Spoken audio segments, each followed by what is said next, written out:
Hello, bonjour, welcome to my channel. I'm glad you are here. The Palace of Versailles, or simply Versailles, is one of the most famous palaces in the world. And I'm pretty sure that you heard of this famous palace. Are you wondering what is so special about the Palace of Versailles? There are many reasons why it attracts 15 million visitors every year. Today, I will show you why the Château de Versailles is really special and what you must see at the Versailles. Let's go! Allons-y!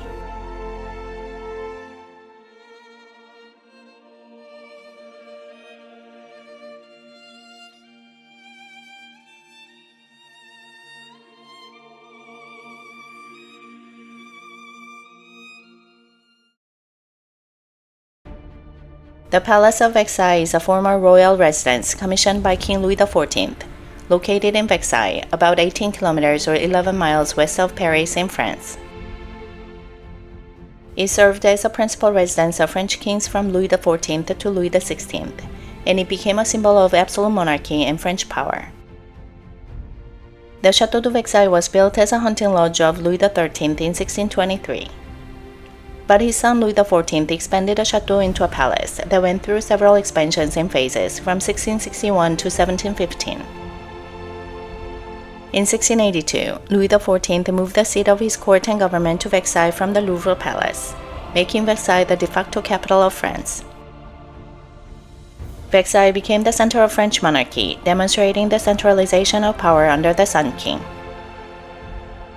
Versailles Palace is the ultimate combination of dazzling beauty, historical significance, and over-the-top extravagance. It became a UNESCO World Heritage Site in 1975 for its architectural magnificence and historical importance. You need a full day of Versailles to see everything you must not miss.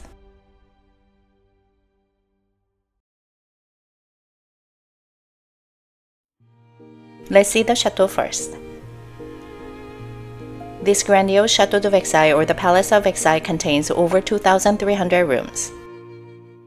The palace and its grounds are spread across 63,154 square meters. The palace also includes over 5,000 separate pieces of furniture, 60 staircases, and 1,200 fireplaces. But in case you are worried that you won't have enough time to see all the rooms, you really don't need to. While the Palace of Versailles contains 2,300 rooms, only around 50 are typically open to the public on the general tour. These include notable rooms like the Hollow Mirrors, the Queen's State Apartments, and the King's State Apartments. These rooms showcase elaborate and ostentatious Baroque decor, emphasizing grandeur and power.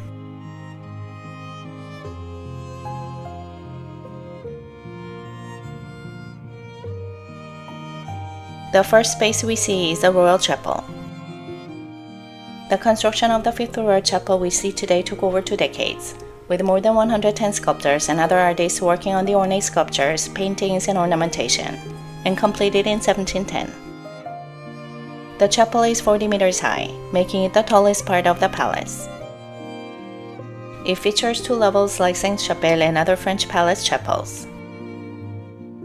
On the 16th of May 1770, the 14-year-old Marie-Antoinette married the 15-year-old Dauphin, later known as Louis XVI here. The King's State Apartments.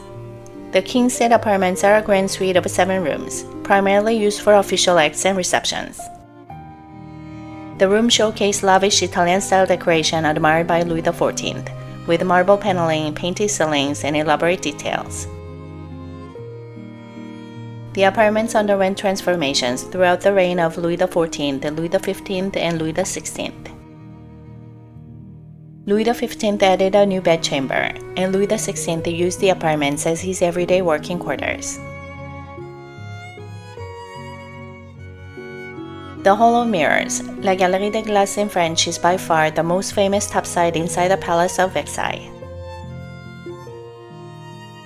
The Hall of Mirrors dazzles with its 357 mirrors and 3,000 candles. It served multiple purposes, including daily use by courtiers, receptions, and state ceremonies. It is a testament to its opulent design, as the mirrors were a symbol of French wealth and technological prowess at the time.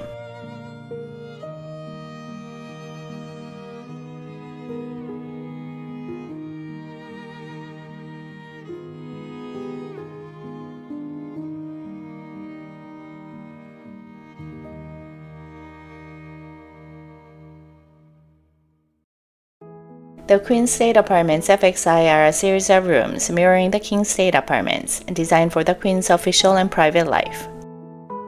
These grand apartments, including the Queen's bedchamber and antechamber, were a key part of the royal residence, overlooking the Parc du Midi. There is a striking difference in decor between the King's State Apartments and the Queen's. The King's quarters feature rich dark tones and ornate paneling. In contrast, the Queen's State Apartments are decorated with light floral prints and pale tones, favored by Queen Marie-Antoinette, who had redecorated her apartments in the 18th century. La Salle du Sacre, or the Coronation Room in English, is a space once serving as a chapel, and then a guardroom.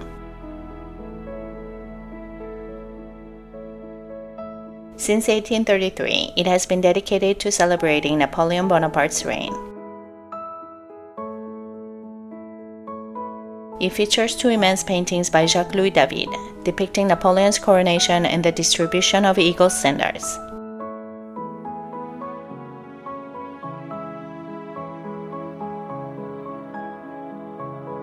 The Napoleon's coronation painting at Versailles is a copy, specifically a second copy that David himself painted in Brussels between 1808 and 1822. If you want to see the original painting displayed at the Louvre Museum, please watch the 12 must-see masterpieces at the Louvre video. The room's decor includes sculptures, paintings, and architectural details, all designed to honor the emperor.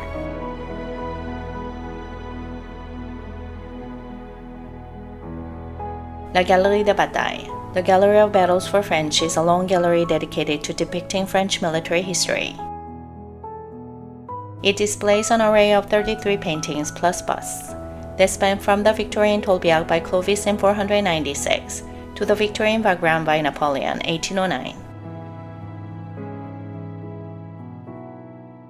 The gallery was created by King Louis Philippe in the 19th century to glorify French military achievements throughout history. It is one of the longest galleries in the palace, stretching 120 meters or 390 feet.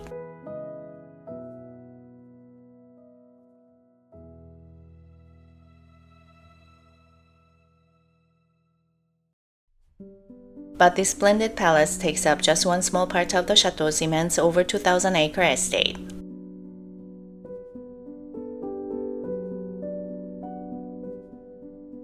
There are two other smaller castles, the Grand Trianon and Petit Trianon, and vast gardens filled with numerous fountains, the mile-long Grand Canal, and even a fascinating small French village called Hamlet for French, created for Marie-Antoinette. You can rent a golf cart or take a petit train that runs on the ground of Versailles to reach these other palaces. Otherwise, you may not even have time to eat. Depending on the time you finish touring the main Château de Versailles, you may want to take a break for lunch like we do.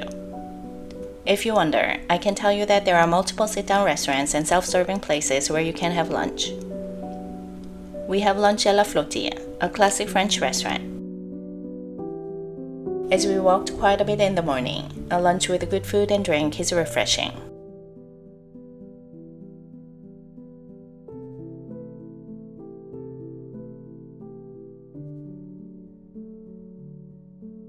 Then we continue to the next spot we must not miss.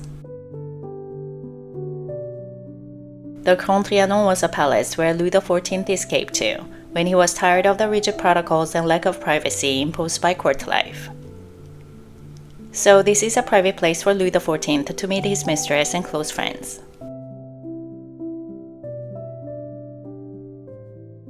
However, the original pieces from Louis' tenure were sold during the French Revolution. So most of the First Empire decor and furnishings we see today is installed by Napoleon I.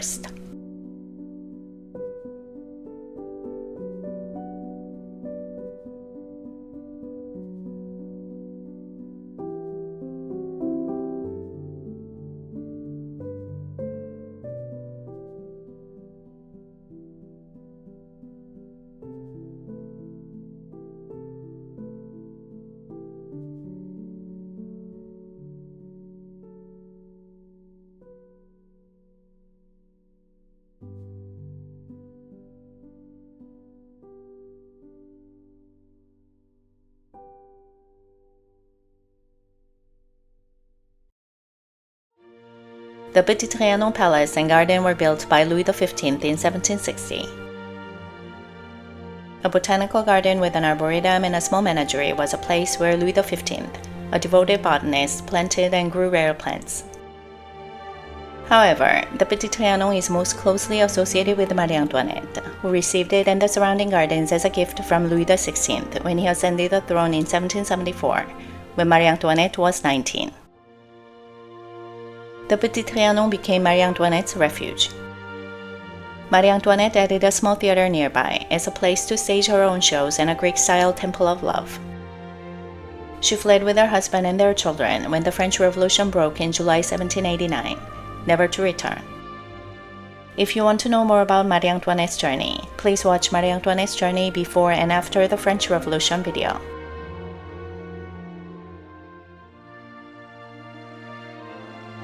Le Hameau de la Reine, or the Queen's Hamlet in English, known as Marie-Antoinette's Hamlet, is a rustic village built for Marie-Antoinette's enjoyment. It is a country idyllic retreat designed to mimic a working village. It consists of a series of small thatched roof buildings, including a farmhouse, dairy, mill, and boudoir, all situated around an artificial lake in the Trianon Gardens. The Hamlet was a place for the Queen to enjoy a more relaxed country lifestyle, away from the formality of the palace.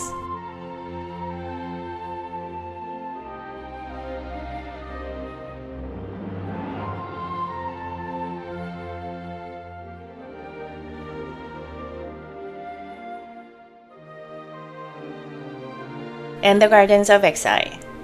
The Gardens of Versailles are a grand example of French formal gardens. The gardens cover an extensive area, emphasizing a sense of grandeur and immensity. The design is highly symmetrical, with paths and groves leading to focal points like fountains and statues. There are a sprawling expanse of manicure lawns, geometric topiaries, and elaborate fountains. These palatial gardens were meticulously arranged to create a sense of opulence and grandeur. The gardens are a truly visual masterpiece. And of course, the Grand Canal is a large, far-reaching water feature that adds to the sense of scale and splendor of the park. Together, they showcase the power and wealth of the French monarchy.